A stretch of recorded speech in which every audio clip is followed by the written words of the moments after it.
Harry and Meghan received very sad news as Netflix decided to end their contract with the Sussexes.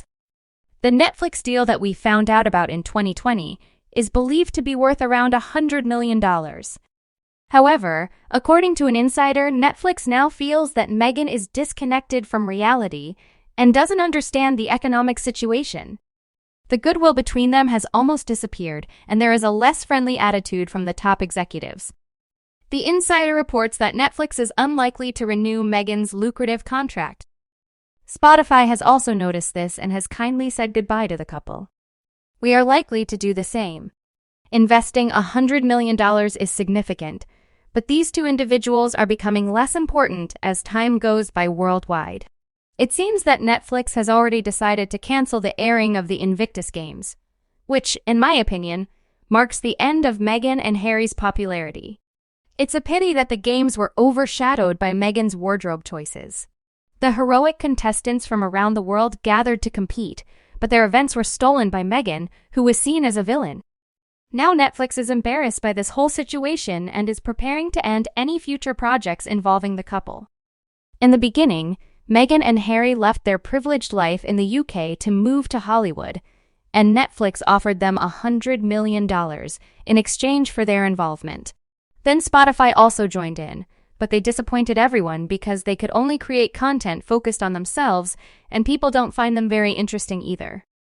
There might be a few foolish award givers who support them. And then there was that absurd book about Harry's personal life that somehow became an international bestseller. Yet they continue to whine and complain. Are they done yet? We are still waiting for the real story behind their departure. I believe it's time to place your bets, as all these corporations are definitely going to abandon them. They give off a negative vibe, like Bud Light. Corporate America is finally realizing that supporting the left doesn't bring in money, and if they do, they will go bankrupt. Conservatives now hold the power when it comes to finances.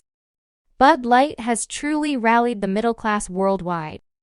These companies are so afraid that they are trying to distance themselves as quickly as possible.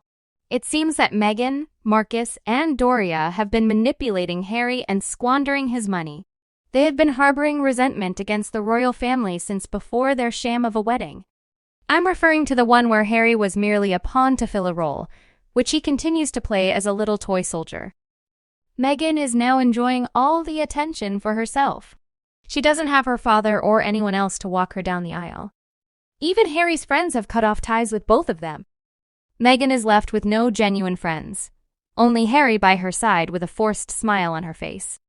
She went to great lengths to ensure that King Charles and her father had no role in her wedding procession. Harry had nothing to do with the wedding. It was solely a celebration of Meghan. The truth is, this relationship has never been about Harry. It has always revolved around the threesome of Doria, Meghan, and Marcus. Meghan always demands to be front and center, while the other two work behind the scenes. The $100 million from Netflix was contingent on completing several projects and attracting viewers. Unfortunately, the content produced by Meghan and Harry was uninteresting, unless it was filled with fabricated secrets and lies. Apparently, nobody cared for their dull offerings. Netflix wanted scandal, gossip, and their show, The Crown, blended truth and fiction without clarifying the differences. They didn't even provide disclaimers. It's evident that Netflix is an untrustworthy company. Spotify also wanted a piece of the action and made a deal, but it was dependent on a certain amount of programming. Their PR teams, whoever they may be, hyped them up as successful and highly sought-after celebrities. However, the truth is that Hollywood has rejected them. They are finished. The new team is tirelessly working to salvage their tarnished image. Apparently, their PR team is urging Meghan and Harry to mend their relationships with the family because it's their only source of income. They want Meghan to appear busy and constantly on the move, making it seem like she has numerous offers and business deals coming her way. However, the truth is, she is lazy and manipulative, unable to produce any substantial work for over 2 years. These deals, including the one with Dior, are as fake as a high-speed car chase through the streets of New York. The media doesn't really care about a couple promoting illegal drug use to mentally unstable individuals as a solution for mental problems. It's unbelievable, and we couldn't make this stuff up even if we tried. On the other hand, I'm no business expert, but if I invest money, I expect a return. Spotify had over a year with just a short Christmas podcast, followed by nothing until Meghan's Archetypes podcast, which was quite foolish. Spotify should have been smarter and not paid Meghan and Harry until they actually delivered real content. Personally, I don't pay for Spotify, and I rarely listen to podcasts unless they're on YouTube. I don't have Netflix either, but unless they have a pay-on-delivery contract, their return on investment could be even worse. Harry and Meghan try to portray their story as a real love story that has been on display the entire time. But where is the heart of Invictus? That was the only project I would have considered watching. Rumors are circulating that the show has been cancelled, which I would believe. Meaningful moments of filming could have been sacrificed for Meghan's vanity. And as for Dior, it's clear that it was never a genuine partnership. Someone celebrated for making unflattering alterations to dresses would never be chosen as the face of a fashion house. And that gold tube thing in the car chase episode? What was that?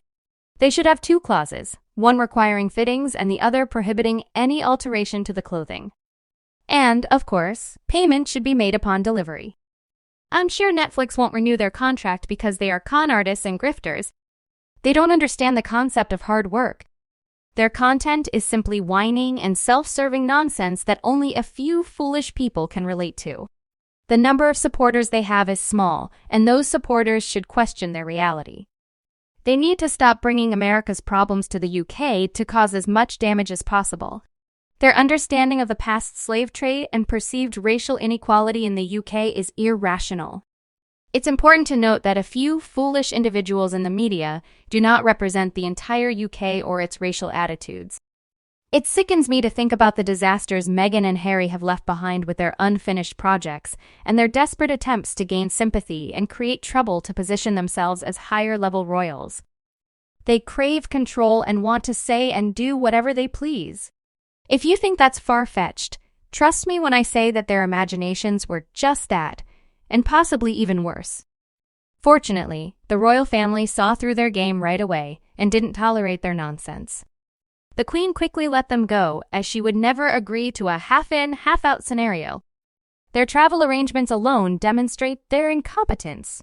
Contacting Tyler Perry out of the blue, despite not even knowing him, to ask for a place to stay was pitiful.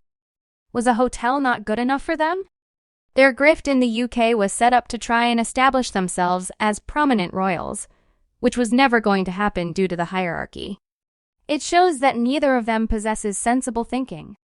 They are ignorant of the rules of the royal household hierarchy, and it's pathetic. I can't find anything nice to say about them. They are a couple of grifters, whiners, and simple-minded individuals with a single focus.